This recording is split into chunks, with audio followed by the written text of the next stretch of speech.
पास slide आएगी third पे या सेकंड के ऊपर, वो आपके ऊपर है कि आप अपना इंट्रो ग्रुप का एक स्लाइड पे दे रहे हो कि दो पर। हम अज्यूम कर लेते हैं कोई अगर एक एक स्लाइड के ऊपर ही डिटेल बता देता है, तो इसके बाद अगली जो स्लाइड होगी सेकंड स्लाइड के ऊपर आपको टेबल ऑफ कंटेंट शो करना है। टेबल ऑफ कंटेंट के बाद जो भी टेबल ऑफ कंटेंट है उसके अकॉर्डिंगली आपके पास स्लाइड्स बन जाएंगी। अब टेबल ऑफ कंटेंट में क्या क्या चीज़ें शामिल हैं? इंट्रोडक्शन शामिल होगा, इंट्रोडक्शन के बाद लिटरेचर रिव्यू शामिल होगा, लिटरेचर रिव्यू के बाद आपके पास प्रॉब्लम स्टेटमेंट आएगी, प्रॉब्लम स्टेटमेंट के बाद ऑब्जेक्टिव है, ऑब्जेक्टिव के बाद आपके पास मैथडोलॉजी है, मैथडोलॉजी के बाद अब यहाँ पर आपके पास दो डिफरेंट क्लास के प्रोजेक्ट्स बच्चे कर रहे हैं। एक तो आपके पास डिज़ाइन बेस्ड प्रोजेक्ट्स हैं और कुछ हैं एक्सपेरिमेंटल बेस्ड प्रोजेक्ट। और तीसरी भी टाइप के प्रोजेक्ट इस बार फिर आ गए ड्यू टू कोविड, वो हैं आपके पास कंपैरेटिव स्टडी या रिव्यू बेस्ड प्रोजेक्ट। तो अब ये तीन आपके पास डिफरेंट क्लास के प्रोजेक्ट्स मौजूद हैं। तो आपके पास डिज़ाइन बेस्ड प्रोजेक्ट जितने भी हैं या आपके पास एक्सपेरिमेंटल बेस्ड प्रोजेक्ट्स हैं, इन दोनों के अंदर जो आपने अडॉप्ट की है मेथडोलॉजी वो पूरी डिफाइन होगी। फॉर सपोज कोई रिएक्शन हो रहा है तो रिएक्टेंट मेथडोलॉजी में फिर आपको इस तरह डिस्ट्रीब्यूट करना पड़ेगा, मटेरियल्स क्या क्या थे आपके पास और मेथड आपने क्या यूज़ किया। अगर किसी के पास कोई प्रोसीजर ऐसा है कि जो डिज़ाइन बेस्ड है, तो वहाँ पे उसे अपनी प्रोसेस फ्लो डायग्राम या अपने प्रोसेस को कम्प्लीटली डिफाइन करना पड़ेगा। और अगर किसी का कंपैरेटिव स्टडी है या रिव्यू आर्टिकल बेस्ड है, तो उसमें यहाँ पर मेथडोलॉजी वाले पोर्शन में उसकी मेथडोलॉजी की हेडिंग नहीं आएगी, जबकि यहाँ पर उसको डिफाइन करना पड़ेगा कि अवेलेबल प्रोसीजर्स कौन कौन से हैं और पास्ट में कौन से इस्तेमाल होते रहे हैं और करंट इरा में कौन से प्रोजेक्ट इस्तेमाल हो रहे हैं। और एट दी एंड उसको इन तमाम के तमाम प्रोजेक्ट्स की कंपैरिजन करनी पड़ेगी या जो जो टेक्निक इस्तेमाल हुई है उनकी कंपैरिजन होगी। उन कंपैरिजन के बिहाफ पर वो जो रिज़ल्ट एक्सट्रैक्ट करेगा उस रिज़ल्ट्स को डिफरेंट पैरामेट्रिक स्टडी करनी पड़ेगी उन रिज़ल्ट्स की। फॉर सपोज कि मैं एक एग्जांपल से आपको समझा दूं कि एड्जॉर्प्शन का टॉपिक अगर कोई लेता है और एड्जॉर्प्शन के ऊपर वो रिव्यू आर्टिकल लिखना चाहता है, तो एड्जॉर्प्शन में बेसिकली आपके पास तीन डिफरेंट टाइप के एड्जॉर्बेंट मौजूद हैं जो कि अभी हिस्ट्री में हमारे रिसेंटली और पास में इस्तेमाल होते रहे, जिसमें conventional, non conventional. Non conventional को मजीद फिर डिस्ट्रीब्यूट किया दो हिस्सों में, एक आपके पास है बायो बेस्ड और एक आपके पास है नेचुरल, जिसे आप कह सकते हो। इसके स्पेसिफिकली एक और भी नाम दिया जाता है, वो एग्जैक्टली अभी माइंड में नहीं आ रहा। तो आपके बेसिकली यहाँ पर तीन डिफरेंट क्लास के, एक तो बायो बेस्ड एड्जॉर्बेंट हो गया, एक कन्वेंशनल हो गया और एक और हम सपोज एडवांस ले लेते हैं लेकिन इसका स्पेसिफिक नेम है। तो इन तीनों को आपने डिफरेंट जगह पे ये एड्जॉर्बेंट इस्तेमाल हुए होंगे, डिफरेंट साइंटिस्ट ने, डिफरेंट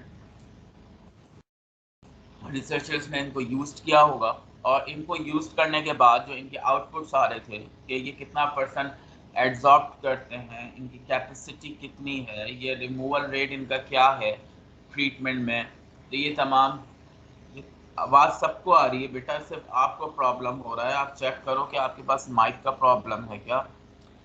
किसी और की कंप्लेन नहीं आई कि उसे आवाज़ नहीं आ रही है।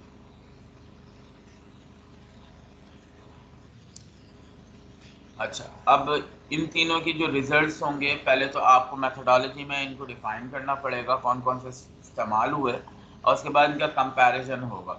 फॉर सपोज कि इनकी कैपेसिटी, तीनों की कैपेसिटी में क्या क्या डिफरेंसेस थे, किसकी हाई थी किसकी लो थी। फिर इसी तरह एड्जॉर्प्शन का प्रोसेस टाइम तीनों में कितना था, अगर हमने तीनों को सिमिलर टाइम दिया तो तीनों ने कितना एड्जॉर्ब किया और कितनी इनकी परसेंटेज थी रिमूवल की। तो ये कंपैरिजन होगा और इस टाइप से अगर कोई कर रहा है तो उसको इसी ट्रेंड के ऊपर लेके चलना पड़ेगा। ठीक है। तो ये मेथडोलॉजी में ये चीज़ डिफाइन हो जाएगी। जिनका डिज़ाइन बेस्ड है, मतलब जिसमें कैलकुलेशंस आ रही हैं और जिनके सिमुलेशन है, तो उनके लिए तो ये है कि वो अपनी सिमुलेशन विद कैलकुलेशन एनर्जी और मास बैलेंस ये इंक्लूड करेंगे मिड रिपोर्ट में। और जिनके एक्सपेरिमेंटल बेस्ड है उनसे रिक्वेस्ट है कि वो अपने जो टेस्टिंग उन्होंने की है या जो एक्सपेरिमेंट किए हैं उनके रिजल्ट्स एटलीस्ट मिनिमम 1 या 2 सैंपल के रिजल्ट को वो शो करेंगे। और अगर किसी ने रिजल्ट सबमिट किए हुए हैं किसी लेबॉर्ट्री में या किसी ऑर्गेनाइजेशन में, सॉरी सैंपल सबमिट किए हुए हैं टेस्टिंग के लिए और अभी तक आपको रिजल्ट नहीं आया, तो उस इदारे का या उस ऑर्गेनाइजेशन की डिटेल आपने लाजमी तौर पे, अच्छा, उस इदारे की आपको डिटेल सबमिट करनी। मैंने अभी आपसे इनिशियली पहले सिमुलेशन बेस का ही जिक्र किया था कि जिसका सिमुलेशन बेस्ड है उसको तो पहले मेथडोलॉजी में पूरा प्रोसेस डिफाइन करना पड़ेगा। उसके बाद आगे अगर वो मटेरियल बैलेंसेस की तरफ जाता है तो मटेरियल बैलेंसेस शो करने पड़ेंगे। वैसे सिमुलेशन में तो अल्टीमेटली सारी चीज़ें खुद ही होती रहती हैं कि आपको सिर्फ पैरामीटर्स पुट करने हैं, वो आपके पास मटेरियल और एनर्जी बैलेंस खुद आ जाएगा। सिमुलेशन बेस का तो और ज़्यादा आसान है। सबसे इम्पोर्टेंट होता है कि उनमें उनको अपना प्रोसेस को डिफाइन करना। प्रोसेस डिफाइन कर दिया, मास बैलेंस एनर्जी बैलेंस आप आराम से कर सकते हो।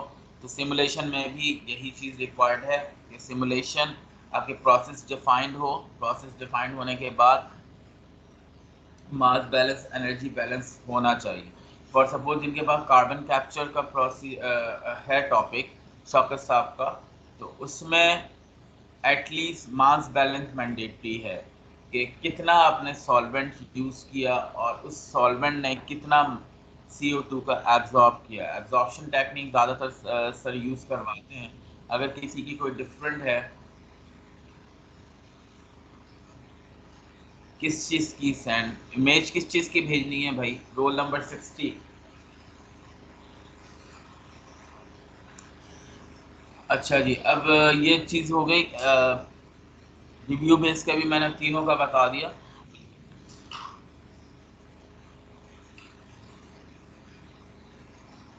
Minimum and maximum number of slides, देखो इसमें कोई हार्ड एंड फास्ट रूल नहीं है। आपकी प्रेजेंटेशन टाइम ओरिएंटेड होनी चाहिए। अगर कोई फ्लुएंटली डिस्कस करके और बहुत इन डिटेल आराम से 30 नंबर ऑफ स्लाइड्स को भी अगर वो 7 से 8 मिनट में कवर कर सकता है तो इनफ है। और अगर कोई बहुत ही स्लो डिस्कस करता है और मतलब कि जिसे हम कहते हैं कि कहानी सुनाने वाली कंडीशन, तो वो भाई मिनिमम रखे या अपनी कम्युनिकेशन स्किल या प्रेजेंटेशन स्किल्स को बेहतर करे ताकि विद इन अ टाइम आपकी कवर हो सके। आपको मैक्सिमम 7 मिनट्स होंगे मैक्सिमम। वैसे तो 5 अलाउड होते हैं लेकिन फिर भी हम, हाँ ये आप लोग का बिल्कुल डिफरेंट है स्माइल वगैरह का। उसमें उन्होंने मैथमेटिकल टूल यूज़ किए हैं और ठीक है भाई। देखो हर किसी के अपना, मैंने एक जनरल व्यू दे दिया। मैथमेटिकल मॉडल अगर कोई यूज़ कर रहा है किसी भी, आई थिंक आप लोग का है मैथमेटिकल मॉडल यूज़ करके प्रॉपर्टी को प्रिडिक्ट करना। अगर मेरे लिहाज से ये है, या आप किसी भी एक सॉल्वेंट के ऊपर इस तरह का कुछ होगा, आई थिंक सो। हाँ, इसमें आपको आप ये करो कि आपके पास डिफरेंट, एक मॉडल यूज कर रहे हो या डिफरेंट यूज कर रहे हो, पहले तो मुझे ये बता दो। मैं स्माइल, आप हैंड रेस करो तो मैं ऑन करूँ आपका माइक ताकि डिस्कशन हो जाए आपसे, वरना मुझे सर्च करना पड़ेगा आपको। हाँ, थैंक यू। अच्छा जी, अब बोले आपका मैंने माइक ऑन कर दिया है।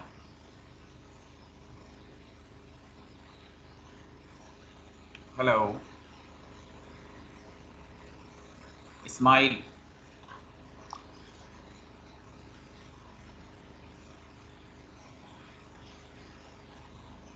और कोई ग्रुप मेंबर है इस्माइल के साथ का जिसको आवाज़ क्लियर हो, जिसको इंटरनेट का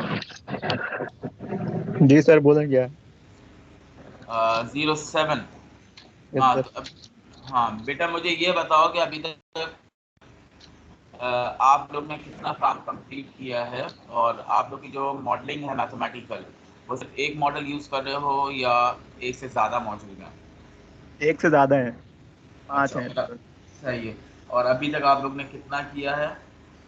तकरीबन कंप्लीट हो गया, बस रिव्यू पेपर लिख रहे अच्छा, पांचों के पांचों कंप्लीट कर लिया आपने? हैं जी। Very good.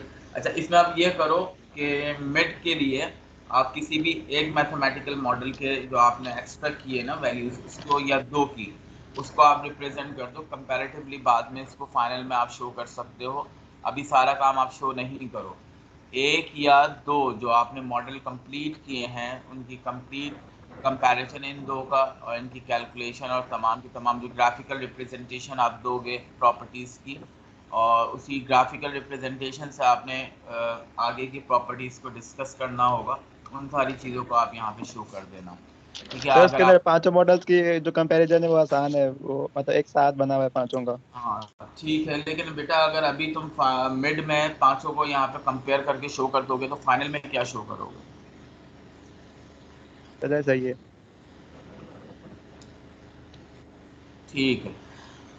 और किसी को कोई क्वेश्चन?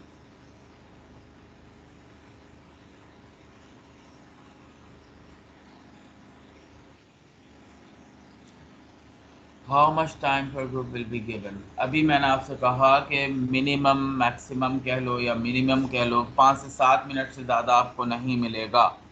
5 से 7 मिनट आपके पास मैक्सिमम टाइम है, इसके अलावा आपको कोई टाइम नहीं मिलेगा। सर ये 5 से 7 मिनट एक बच्चे को मिलेंगे या पूरे ग्रुप को 5 से 7 मिनट मिलेंगे? प्रेजेंटेशन मेरा ख्याल है ग्रुप्स में होती है, तो मैं ग्रुप्स की बात कर रहा हूँ। और ये अब सवाल मुझसे ये नहीं करे कोई कि सर ग्रुप में एक बंदा प्रेजेंट कर सकता है बाकी ना करें। हर एक बच्चे को प्रेजेंट करना है, और हर एक स्टूडेंट को पूरे के पूरे टॉपिक की प्रिपरेशन होनी चाहिए। किसी भी स्टूडेंट को किसी भी टॉपिक के लिए, फॉर सपोज आपने डिस्ट्रीब्यूट किया कि इंट्रोडक्शन जो है वो XYZ दे देगा, और जो लिटरेचर रिव्यू जो है वो फला दे देगा, और फिर मेथडोलॉजी जो है फला दे देगा, और at the end time distribution और रेफरेंसेस एक आखिर में जिसने कोई काम नहीं किया वो आके डिस्कस कर लेगा। तो ऐसा चक्कर मत कीजिएगा। पूरी की पूरी रिपोर्ट और प्रेजेंटेशन की हर एक ग्रुप मेंबर की कंप्लीट प्रिपरेशन होनी चाहिए। मीनवाइल लास्ट टाइम भी ऐसा प्रॉब्लम फेस किया है बच्चों ने कि सडनली बच्चों को प्रॉब्लम फेस ये करनी पड़ी कि अनाउंसमेंट की गई कि फला रोल नंबर ये पोर्शन को डिस्कस करे। तो अब मसला ये है कि ऐसी सूरत में फिर आप लोग के ही मार्क्स डिडक्ट होंगे, और जिसमें सबसे ज़्यादा जो प्रॉब्लम मार्क्स डिडक्शन का है, एक तो वो इंडिविजुअल स्टूडेंट का है ही, फिर दूसरा जो प्रॉब्लम फेस करने की पड़ सकती है वो प्रॉब्लम ये हो सकती है कि टीम बिल्डिंग या टीम वर्क के कुछ मार्क्स आप लोग के डिडक्ट हो जाएंगे। तो कोशिश ये करें कि सबकी प्रिपरेशन हो प्रॉपरली, और किसी को भी प्रॉब्लम इससे नहीं होगी। ठीक है जी, मेरा ख्याल है कि अब स्टार्ट कर लेते हैं भाई। आधे से ज़्यादा टाइम गुजर चुका है। सर ये इसके अंदर इंट्रोडक्शन, लिटरेचर रिव्यू और अपना ये प्रॉब्लम स्टेटमेंट, ये तो वही हम्म, मिड टर्म वाला ही है ना? जी बिल्कुल। ये बिल्कुल भी चेंज नहीं होगा, क्योंकि ये प्रॉब्लम स्टेटमेंट और ऑब्जेक्टिव जो प्रपोजल में होते हैं, उन्हीं प्रपोजल वही ऑब्जेक्टिव मिड में भी रिप्रेजेंट होते हैं। और सिंपल आप ये समझ लो कि आपको मिड में अपने ऑब्जेक्टिव का 50% देना है। जो आपने ऑब्जेक्टिव डिसाइड किए थे वो 50% अचीव हो चुके हों। मिड होने का पर्पज़ ही यही है, मिड करवाने का, कि आपके ऑब्जेक्टिव का 50% आपने अचीव कर लिया हो। हालांकि काफ़ी डिले हो गया, 2 महीना 3 महीना पहले आप लोग के मिड होने चाहिए थे। खैर, जो हुआ सो हुआ। आगे के लिए आप अभी इसकी 3-4 दिन है, प्रिपरेशन फ़ौरन कर लो, और अच्छी प्रिपरेशन रहेगी तो इंशाल्लाह मार्क्स भी आपके बेहतर ही होंगे। अच्छा जी, अब आज की थोड़ी सी क्लास हम स्टार्ट करते हैं। और बेसिकली आज जो हम डिस्कस करेंगे वो है पॉलीमर प्रोसेसिंग। और पॉलीमर प्रोसेसिंग पाकिस्तान के सिनेरियो में सबसे ज़्यादा जो इस्तेमाल होने वाला प्रोसीजर है या प्रोसेस है जो इंडस्ट्रीज़ में इस्तेमाल होता है, पॉलीमराइजेशन और पॉलीमर प्रोडक्शन तो हमारे यहाँ ना होने के बराबर है, सिवाय एक के जो कि पॉलीइथाइलिन टेराफेथ बना रहा है एक इदारा, और इसके अलावा और कोई पॉलीमर हमारे यहाँ प्रोड्यूस नहीं हो रहा होता। ज़्यादातर हम बाहर से ही उसको परचेज करते हैं। जी बिल्कुल, नोवा टैक्स। हाँ, अब उसके बाद बाकी जो हमारे पास raw materials different polymer product के आते हैं, वो हम बाहर से उन्हें परचेज करना पड़ता है। अब वो परचेज होते हैं या फिर सॉलिड की फॉर्म में, जिनमें से आपके पास पैलेट, ग्रैन्यूल या फ्लेक्स हो सकते हैं, या फिर कुछ लिक्विड होते हैं। जो थर्मोसेटिंग प्लास्टिक्स होते हैं वो अमूमी तौर पे लिक्विड्स के अंदर आ रहे होते हैं, या स्लरी टाइप के होते हैं, या उनके कुछ सॉलिड्स भी मौजूद हैं।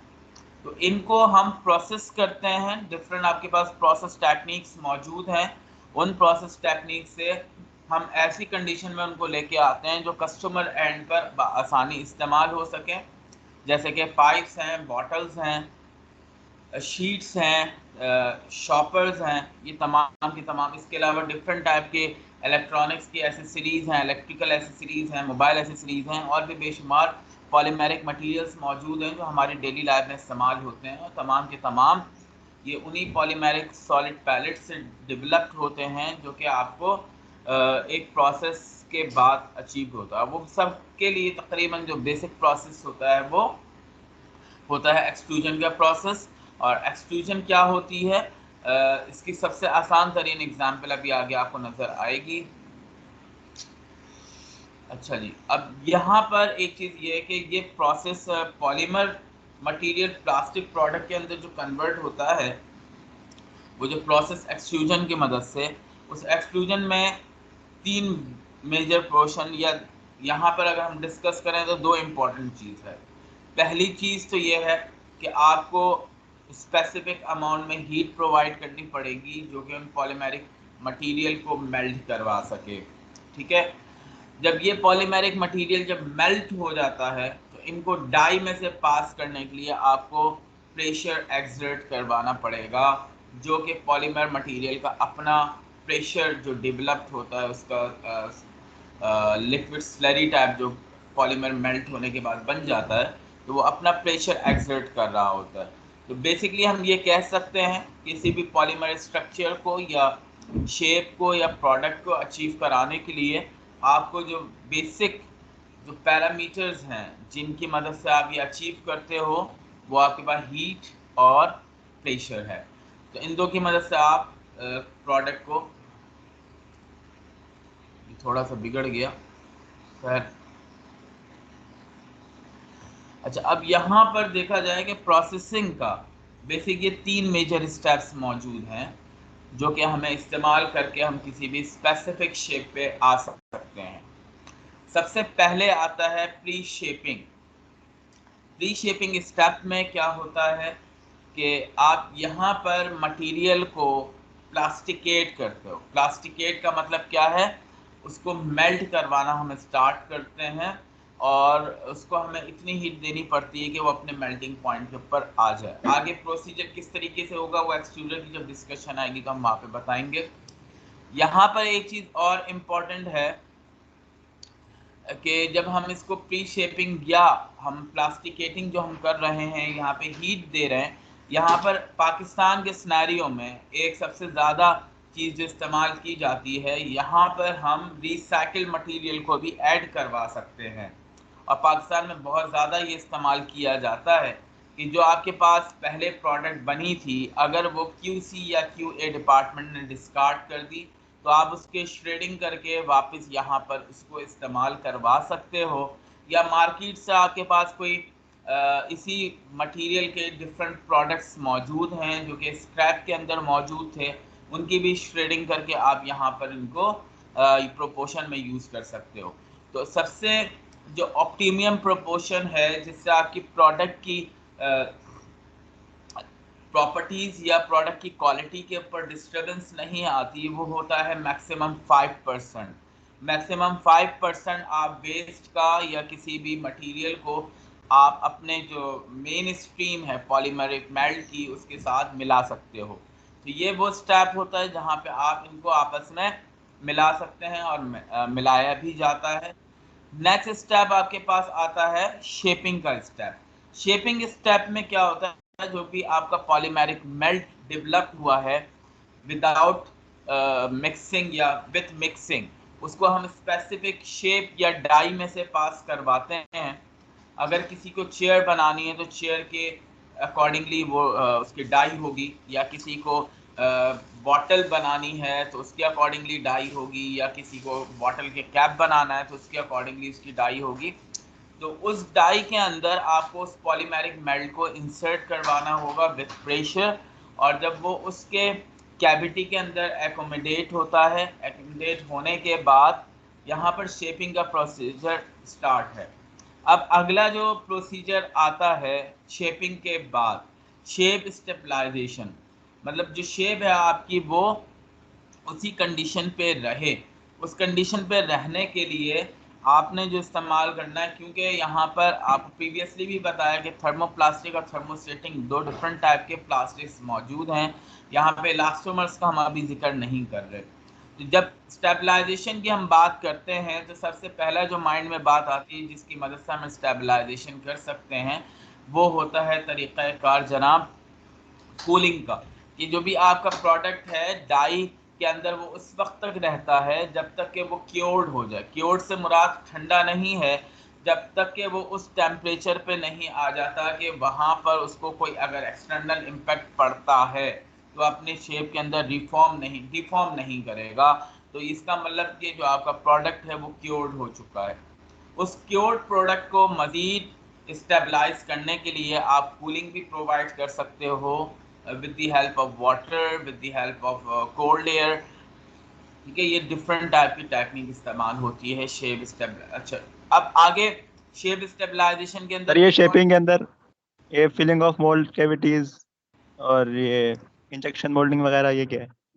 ये सारे एक्सट्रूजन के बाद के कुछ टाइप्स मौजूद हैं जो कि आगे बेटा आएगा। यहाँ पे सिर्फ 3-4 लिखे हुए हैं, आपने इसमें ब्लो मोल्डिंग भी पढ़ोगे और इंजेक्शन भी आएगी और भी डिफरेंट टाइप्स की हैं। कैविटीज़ कहते हैं कि फॉर सपोज के आपने अगर कभी कोई डाई देखी हो, आगे शायद एक दो एग्जांपल्स मौजूद हैं। तो बेसिकली दो पोर्शन होते हैं डाई के, एक आउटर सरफेस कह लो और एक inner surface. In outer and inner surface के बीच में कुछ गैप होता है जिसे हम कहते हैं कैविटी, और उस कैविटी में आपका पॉलीमेरिक मेल्ट आपका जनरेट होता है। आउटर कैविटी जो होती है वो आपके किसी भी ऑब्जेक्ट का आउटर शेप हो सकता है, और इनर कैविटी जो है वो आप इनर साइड जो है वो किसी भी ऑब्जेक्ट का इनर शेप डेवलप कर सकता है। अगर मैं कैप की अगर बात करता हूँ, एक वो पोर्शन है, अगर मैं 7 अप के कैप की बात कर रहा हूँ, एक वो पोर्शन है जहाँ पर आपके पास 7 अप लिखा हुआ होता है, ये उसका आउटर पोर्शन है। और एक वो हिस्सा है जो कि इनर साइड के ऊपर है, जो कि जहाँ पे थ्रेडिंग मौजूद होती है और वहाँ पे वो बॉटल को टाई करता है। तो आपके पास जो शेप मौजूद होगी वो आउटर और इनर दोनों को कंबाइन करके एक डाई कंप्लीट होती है, और बीच में एक छोटा सा पोर्ट होगा या आपके पास होल होगा जहाँ में से पॉलीमेरिक मेल्ट जाएगा। और इनर एंड आउटर के बिटवीन जो भी आपके पास एरिया होता है उसे हम कहते हैं मोल्ड कैविटी।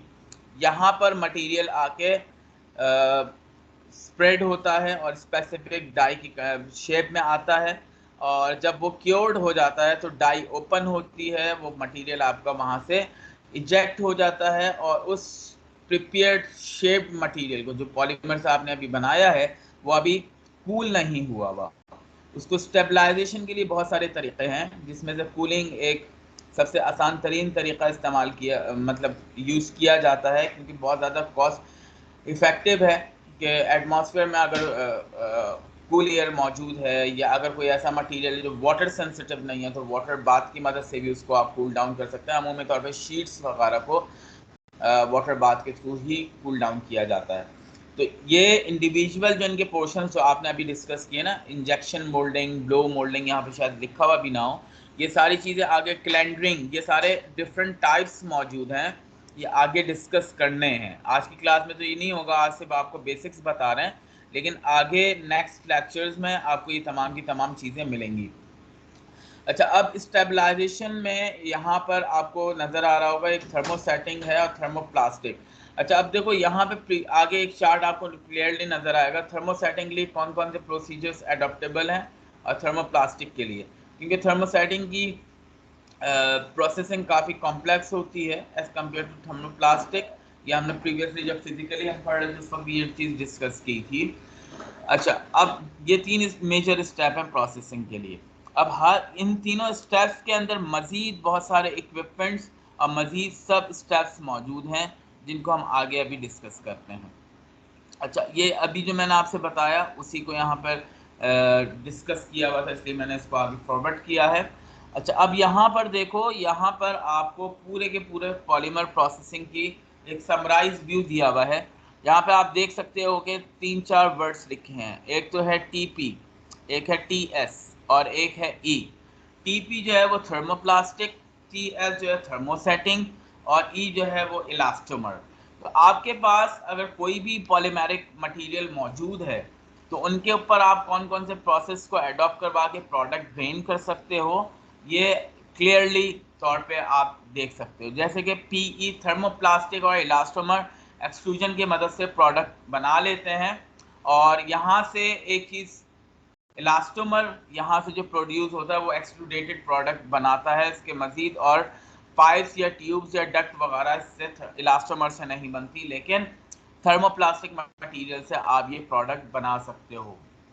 इसी तरह इंजेक्शन मोल्डिंग, इंजेक्शन मोल्डिंग में तीनों टाइप के मटेरियल आप इस्तेमाल कर सकते हो, जिसमें आपके पास थर्मोप्लास्टिक, थर्मोसेटिंग और इलास्टोमर्स मौजूद हैं। बिल्कुल इसी तरह रोटेशनल मोल्डिंग में सिर्फ थर्मोप्लास्टिक मटेरियल्स आएंगे।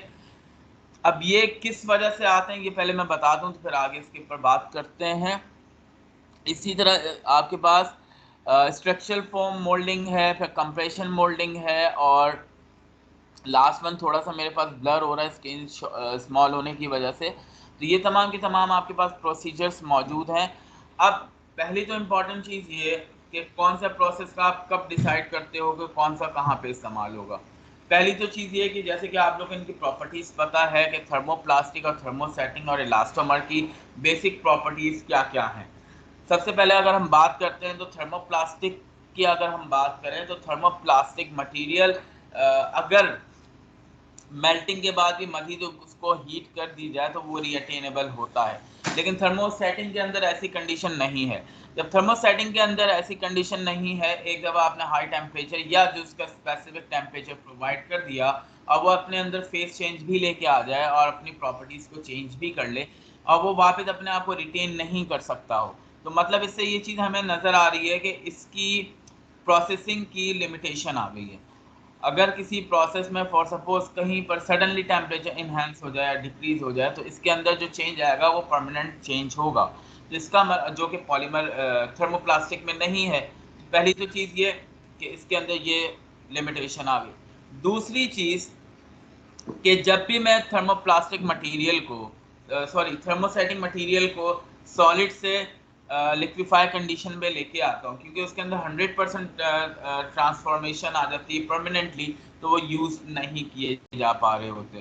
तो इसीलिए थर्मोसेटिंग प्लास्टिक की जब हम प्रोसेसिंग की बात करते हैं तो उसमें सबसे जो बेटर ऑप्शन होता है वो होता है लिक्विड थर्मोप्लास्टिक। जब हम मैन्युफैक्चर कर रहे होते हैं, पॉलीमराइजेशन का प्रोसेस हो रहा होता है, तो उसी के साथ इन प्रोसेसेस को अडॉप्ट किया जाता है, जिसमें आपके पास इंजेक्शन मोल्डिंग का प्रोसेस आ रहा है और स्ट्रक्चर फोम मोल्डिंग का प्रोसेस आ रहा है और कंप्रेशन मोल्डिंग का। तो ये जो प्रोसेस हैं ये आप पॉलीमर जो थर्मोसेटिंग पॉलीमर आप डेवलप करते हो उसी के दौरान आपको इनको अडॉप्ट करना पड़ता है, अदरवाइज ये स्पेसिफिक शेप में आप इनको कन्वर्ट नहीं करवा सकते। ठीक है जी, तो ये इनकी कुछ यूजेबिलिटी थी, कौन से मटेरियल्स को किन प्रोसेस के अंदर अडॉप्ट करते हैं। अभी भी यही सवाल माइंड में होगा कि ये प्रोसेसेस हैं क्या। इन सारे प्रोसेसेस को समझने के लिए सबसे पहले बात जो ज़रूरी है वो समझना वो है एक्सट्रूडर। तो एक्सट्रूडर समझने से पहले आप ये देख सकते हो कि कौन कौन से आपके डेली लाइफ में प्रोडक्ट जो हैं वो एक्सट्रूडर से आप एक्सट्रूडेड प्रोडक्ट आप इस्तेमाल कर रहे हो। जिसके अंदर जितने भी प्रोडक्ट्स आपके डेली लाइफ में प्लास्टिक या पॉलीमेरिक मटेरियल्स हैं वो सब के सब एक्सट्रूडेड प्रोडक्ट ही हैं, किसी एक्सट्रूडेड की मदद से ही आपने उसको ड्रेन किया है। अच्छा, अब एक्सट्रूजन का प्रोसेस होता क्या है? एक्सट्रूजन का प्रोसेस हम यहाँ पर इस पूरी वर्डिंग को समझने के बजाय मैं डायरेक्ट फिगर्स के ऊपर आना चाहूँगा ताकि वहाँ से आप बहुत आसानी से समझ सकते हो, क्योंकि ये वर्डिंग आप खुद भी रीड कर सकते हो। ये कुछ डेली लाइफ की एक्सट्रूडर की एग्जांपल मौजूद है जो कि आपको डेली लाइफ में नज़र आती है। जैसे कीमा पीसने की जो मशीन है वो खुद एक एक्सट्रूडर की एग्जांपल है, जिसमें आपके स्क्रू मौजूद होता है जो कि रोटेट करवा रहा होता है, और वो बिल्कुल ही एक स्मॉल एक्सट्रूडर प्रोसेस को शो करता है। अब हम बात करते हैं जो इंडस्ट्री में एक्सट्रूडर इस्तेमाल होता है उसकी कुछ इस तरीके की कंडीशन होती है। अच्छा, अब इस कंडीशन की अगर हम बात करते हैं तो आप इसमें देखो, ये इसमें जितने पोर्शन डिफाइन है, कुछ पीछे के स्लाइड्स के और कुछ आगे की स्लाइड्स के, आपको काफ़ी हद तक चीज़ें यहाँ पे हम डिस्कस कर लेंगे, तो आगे की स्लाइड हम स्विच करेंगे फिर। अच्छा, पहली तो चीज़ ये, आप इसमें जिनके मेजर पोर्शंस हैं वो देख लीजिए। सबसे पहले आता है गियर रिड्यूसर बॉक्स, जिसके साथ मोटर अटैच्ड है।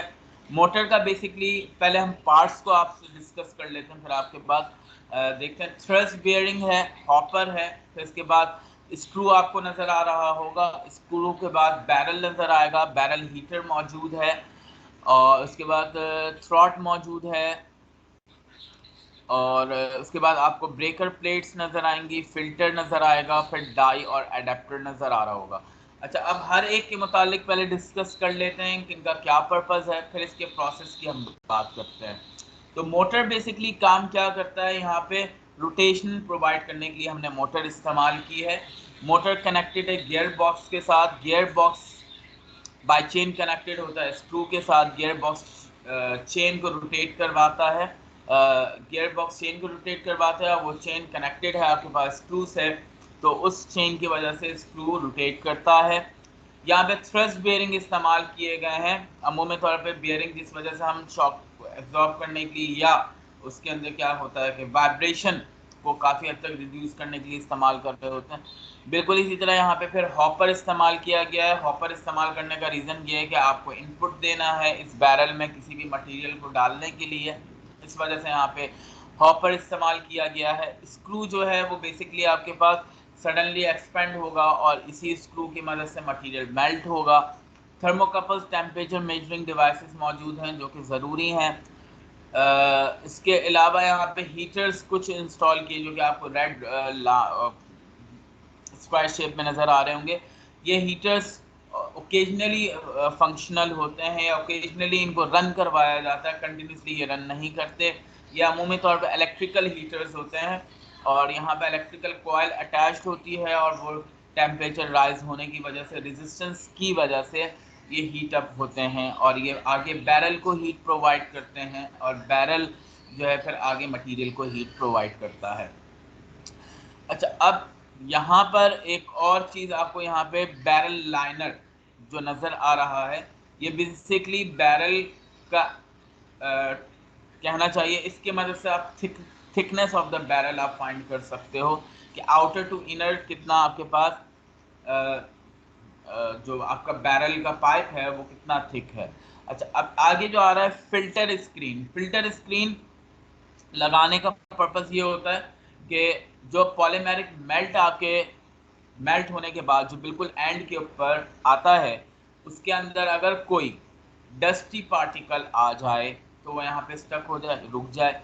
यहाँ पर फिल्टर जब हम इस्तेमाल करते हैं तो एक सिंपल एक मैश इस्तेमाल नहीं होती। जो फिल्टर्स हम इस्तेमाल करते हैं वो 2 या 2 से ज़्यादा मैशेस होती हैं, और उनको ग्रेजुअली इस्तेमाल किया जा रहा होता है। फॉर सपोज कि सबसे पहले मैक्सिमम ये कहना चाहिए हाई मैश नंबर की, इसी तरह फिर लोवेस्ट करके और सबसे ज़्यादा फाइनेस्ट जो आपके पास फिल्टर होता है वो बिल्कुल एंड के ऊपर हम प्लेस करते हैं। ब्रेकर प्लेट का काम ये होता है, जिसे हम स्प्लेंडर भी कह रहे होते हैं अमूमी तौर पे। इनके अंदर होल्स होते हैं कुछ, और ये पॉलीमेरिक मटेरियल को एक तो इनका काम ये होता है कि प्रेशर को मेंटेन करवाना, जितना प्रेशर आगे रिक्वायर्ड है यहाँ पर वो प्रेशर को रोक के रखता है और उन होल्स में से मटेरियल को पास करवाता है। जब मटेरियल उन होल्स में से पास होते हैं तो वो फिर आगे डाई के पास जाते हैं, डाई के अंदर इंसर्ट होते हैं। यहाँ पर एडाप्टर आपको नजर आ रहा होगा। तो बेसिकली एडाप्टर जो इस्तेमाल किया जाता है ये बेसिकली एक असेंबली के तौर पर इस्तेमाल होता है, जो कि एक्सट्रूडर का जो काम है, आपके पास फिल्टर स्क्रीन के ऊपर एक्सट्रूजन का प्रोसेस कंप्लीट हो चुका है। आगे का जो है वो फिर एक्स्ट्रा है, जो भी आपको शेप लगानी है। तो एडाप्टर बेसिकली काम क्या करता है कि ये बेसिकली कंबाइन कनेक्ट करता है डाई के पोर्शन को एक्सट्रूजन के पोर्शन के साथ। तो इसका पर्पस ये है। और डाई बेसिकली कोई भी स्पेसिफिक शेप को जनरेट करने के लिए जो भी स्पेसिफिक आपको ऑब्जेक्ट की शेप चाहिए वो आप प्रोवाइड करते हो। अच्छा, अब यहाँ पर नीचे आप देख रहे होगे 3 डिफरेंट जोन की बात हो रही है। एक है फीड जोन, एक है मेल्टिंग जोन जिसे हम कंप्रेशन जोन कहते हैं, और एक है मेल्ट पंपिंग जोन जिसे हम मीटरिंग जोन भी कहते हैं। तो ये 3 डिफरेंट जोन्स मौजूद हैं। इनको आप आसानी समझ सकते हो। जो आपके पास स्क्रू मौजूद है जिसे हम आगे डिस्कस करेंगे। इस स्क्रू के भी मजीद और भी पोर्शंस हैं, ये तो हमने अभी सिर्फ एक्सक्लूजन का ओवरव्यू आपको दिया। तो पहले हम इन जोन्स के मुतालिक आपको बता दें।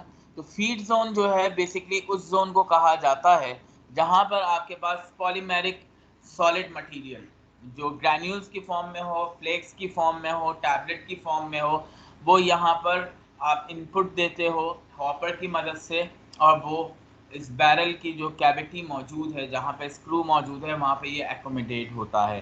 तो इस पोर्शन को हम कहते हैं फीड जोन। और अगर आप फोकस करो इस बैरल के स्क्रू के ऊपर, तो फीड जोन और स्क्रू के ऊपर अगर आप एनालाइज करोगे तो फीड जोन में आप ये ऑब्जर्व कर सकते हो कि जितना पोर्शन स्क्रू का स्क्रू का जो रूट है, एक तो आपके पास थ्रेड्स नज़र आ रही होंगी, जो आपके पास थोड़ी सी टिल्ड हुई हुई थ्रेड्स नज़र आ रही हैं। उस थ्रेड को अगर आप 1 मिनट के लिए इग्नोर करते हुए सिर्फ आपका जो रूट है जिसके ऊपर थ्रेड्स मौजूद हैं उस रूट को आप ऑब्जर्व करो।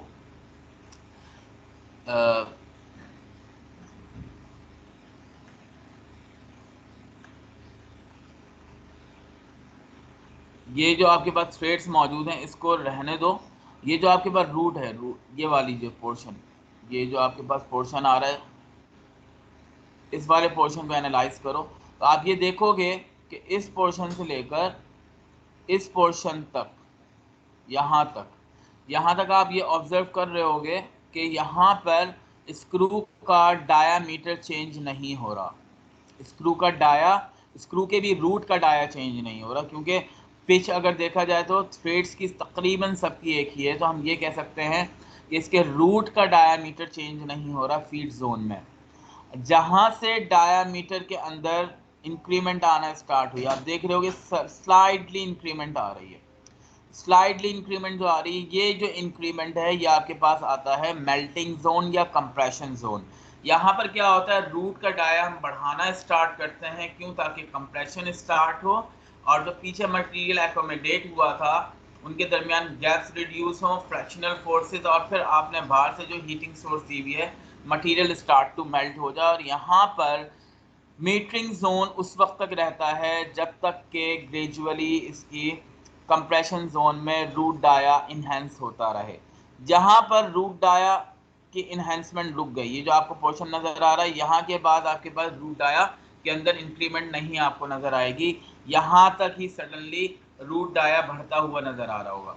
इस बढ़ते हुए डाया के बाद आप ये ऑब्जर्व करोगे कि इस पोर्शन के बाद आप देख सकते हो कि रूट का डाया अनचेंजेबल है, मतलब कांस्टेंट हो गया।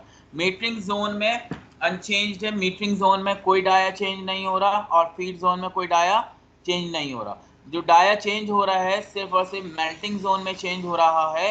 और इसके चेंज होने का रीज़न क्या है कि हम इसको चेंज इस वजह से करवाते हैं ताकि जो हॉपर से हमारे पास ग्रैन्यूल्स आए हैं यहाँ पे पहले फीड जोन के अंदर वो एक्यूमुलेट हो जाएं, और एक्यूमुलेट होने के बाद जैसे ही स्क्रू रोटेट करना स्टार्ट होगा ये मीटरिंग जोन में इंटर होंगे और जैसे ही ये मीटरिंग जोन में इंटर होते हैं, सॉरी मेल्टिंग जोन में या कंप्रेशन जोन में इंटर होते हैं, यहाँ पे इनको सामना करना पड़ेगा रूट के इंक्रीजेस डाय के साथ, और जो कि ये रीजन बनेगा इनको कंपैक्ट करने का, कंप्रेस करने का, और फिर बाहर से अपनी इनकी फोर्सेस हैं, कहना चाहिए शेयर फोर्सेस हैं और फ्रिक्शनल फोर्सेस हैं जो इनको आपस में, और साथ साथ फिर बाद से आपने हीटिंग दी है तो यहाँ पर ये मेल्ट होना स्टार्ट हो जाएंगे।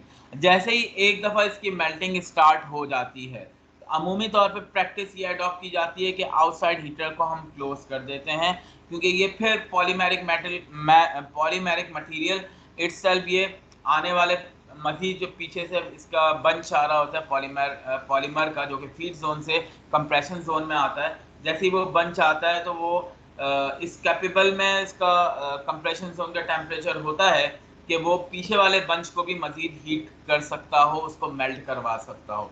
लेकिन ये थर्मोकपल्स आपने लगाए हुए हैं, जैसे ही आप देखते हो कि इसका टेम्परेचर डाउन होना स्टार्ट होता है तब हम हीटर को इसको ऑन कर देते हैं, लेकिन ये हीटर कंटिन्यूसली हम रन नहीं करवा रहे होते। जैसे ही यहाँ पे कंप्रेशन जोन के अंदर पॉलीमेरिक मटेरियल मेल्ट हो चुका है, अब यहाँ से वो जाएगा जिसे हम कहते हैं मीटरिंग जोन में। मीटरिंग जोन में आते ही अब इसका यहाँ पर काम किया है मीटरिंग जोन में, एक तो ये प्रॉपर्ली मिक्स्ड कर ले। प्रॉपर्ली मिक्स किस तरीके से, अगर आपने हॉपर में जो मटेरियल भेजा अगर प्योर्ड है, मतलब आपने डोपिंग नहीं की 5% जो आपने वेस्टेज मटेरियल की, तो फिर तो कोई यहाँ पे मिक्सिंग वाले पोर्शन नहीं, मतलब कोई प्रॉब्लम नहीं। लेकिन अगर आपने मिक्सिंग डोपिंग की 5% की किसी वेस्ट की, तो यहाँ पर ये जो आपके पास मेटरिंग सेक्शन है, जैसे मेल्ट पंपिंग जोन भी कह रहे हैं, तो यहाँ पर ये तो एक तो प्रॉपर्ली मिक्सड अप हो जाता है, और फिर आगे रोटेशन इसको ये मिक्सड अप भी करती है, और ये आगे इसको फॉरवर्ड डायरेक्शन में मूव भी करवा रही होती है। ठीक है जी। अच्छा, अब यहाँ पर 2-3 इश्यूज आ सकते हैं। पहली तो चीज़ ये कि जो आपने पॉलीमेरिक मटेरियल जो इस्तेमाल किया है, अगर वो ह्यूमिड है, मतलब उसने एटमॉस्फेयर से ह्यूमिडिटी को एब्जॉर्ब किया है, तो बैरल की अंदर जब वो जाएगा एक्सट्रूजन के प्रोसेस की एफिशिएंसी को वो डिक्रीज करेगा। जब हाई टेम्परेचर मिलता है तो यहाँ पे जो आपके पास प्रोडक्ट जो बनेगी इस एक्सट्रूजन से, और जब वो डाई से बाहर आपको जब प्रोडक्ट आएगी तो उसके अंदर आपको अंदर कोई ना कहीं पर एयर बबल या कुछ आपको कैविटी जनरेट होती भी नजर आएगी। ये वो उस कहना चाहिए कि ह्यूमिडिटी की वजह से अमूमी तौर पर प्रॉब्लम फेस करनी पड़ती है। इसी वजह से अमूमी तौर पे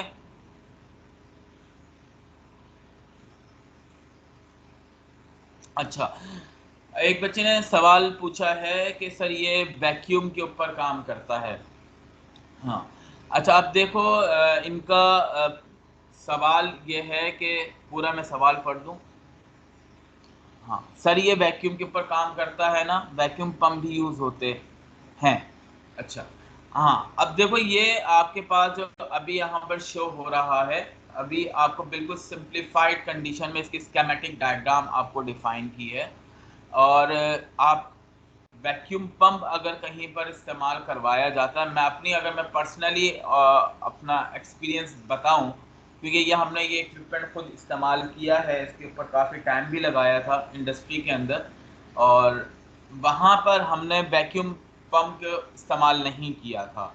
अगर आपने पढ़ा है तो बेशक होगा, मैं इस चीज़ को स्टडी कर लूँगा, कोई इशू की बात नहीं है। लेकिन मैंने नोवाटेक्स में यूज़ हो रहा है ये रिसाइकिल पैट में, ओके, तो हो रहा है तो बिल्कुल होता होगा। लेकिन हमने बेसिकली प्रोसेसिंग की, जहाँ पे जिस इंडस्ट्री में हमने जॉब की थी वहाँ पर इस्तेमाल नहीं हुआ, या हमने बहुत अरसा पुरानी बात है, शायद कुछ एडवांसमेंट आई हो। इस्माइल, अगर जो हो रहा है इस्तेमाल, इसका फंक्शन और डिटेल मुझसे शेयर करना ताकि मैं भी उसको स्टडी कर सकूं, और थैंक यू सो मच। अच्छा, अब यहाँ तक की बात, किसको मैसेज, ओके, थैंक यू। अच्छा, अब देखो यहाँ पर जो आप ये बात कर रहे हैं वैक्यूम पंप की, हम यहाँ पर एक चीज़ इस्तेमाल किया करते थे जहाँ हम जॉब करते थे। यहाँ पे जो आपको थर्मोकपल्स नज़र आ रहे हैं, यहाँ पर अमूमी तौर पे एक आपके पास वेंट वॉल्व होता था, बहुत ही स्मॉल पोर्ट में वेंट वॉल्व लगाया जाता था, और उस वेंट वाल्व को हम ग्रेजुअली ओपन कर देते थे, वो भी सिर्फ इस मकसद से, मैं आपको लोकेशन कुछ इस तरह की होती थी कि फॉर सपोज यहाँ पर कहीं पर वेंट वॉल हो सकता था, मतलब इन शॉर्ट ये कह लो कि आपके पास मेल्ट पंपिंग जोन में कहीं पे एक वेंट वॉल्व होगा, और उसका पर्पस ये होता था वेंट वॉल्व का, अगर फॉर सपोज उसके अंदर कोई ह्यूमिड कंटेंट मौजूद हो तो उस ह्यूमिड कंटेंट को वो, अगर वो वेपर की फॉर्म में है तो वो सिस्टम से आउट हो जाए वेंट वॉल्व ओपन करने पर। लेकिन ये ज़रूरी नहीं है कि आप सारे के सारे कंटेंट को आप आउट करवा सकते हो, कुछ जो स्टक हो चुके होते हैं वो आपके पास प्रोडक्ट के अंदर भी शो हो रहे होते हैं। अच्छा, यहाँ तक का अभी रखते हैं आज, और इससे आगे हर एक इन जोन्स के ऊपर डिस्कशन मौजूद है, और हर एक इक्विपमेंट्स जो यहाँ पर पोर्शंस या पार्ट्स जो अटैच्ड हैं उनकी अपनी फिर इंटरनल डायमेंशन और उनके कुछ पैरामीटर्स हैं वो हमें डिस्कस करने हैं। और मेरा ख्याल है कि वो अब मिड के बाद ही होगा क्योंकि नेक्स्ट वीक से मिड है, तो इंशाल्लाह यहाँ तक रखते हैं। और यहाँ तक का क्योंकि पॉलीमर प्रोसेसिंग का मैंने एक पोर्शन शामिल किया था, तो यहाँ तक अगर कोई लेक्चर देना चाहता है तो मोस्ट वेलकम, वो दे सकता है। और thank you so much. Ismail, लाजमी मुझसे वो पंपिंग वाला सिस्टम जो आप वैक्यूम पंप का कह रहे हो वो शेयर कर लेना।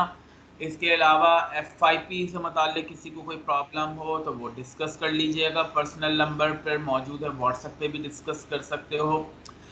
इसके अलावा मिड से मुताल्लिक एज सच किसी को कोई प्रॉब्लम होनी नहीं चाहिए। गूगल फॉर्म लाजमी तौर पर आप सबमिट कर दीजिएगा ताकि मेरे पास रिकॉर्ड आ जाए कि कौन किसने क्या टॉपिक को चूज़ किया है। अच्छा, और इसके अलावा एक आखिरी चीज़, पहली तो भाई बताना ये ज़रूरी है कि कांटेक्ट करो तो तरीक़ा कार होता है उसका भी। मैं तरीक़ाकार इस वजह से बता रहा हूँ कि ये आपकी अपनी पर्सनल लाइफ में भी, आपकी प्रोफेशनल लाइफ में भी काफ़ी सूदमंद साबित होगा, फ़ायदा मंद होगा आपके लिए। अमूमी तौर पे बच्चे करते ये हैं कि मैसेज किया और वो मुस्तकिल ही मैसेज आ रहा है, मतलब वो नॉन स्टॉप, रुकना ही नहीं, कि अगर कोई रिप्लाई या रिस्पॉन्स नहीं कर रहा तो हो सकता है वो बिज़ी हो सकता है वो अभी इस कंडीशन में हो कि आपको रिसीव या आपको रिप्लाई नहीं करना चाहता या आपकी कॉल रिसीव नहीं कर सकता, या XYZ कुछ भी प्रॉब्लम हो सकती है।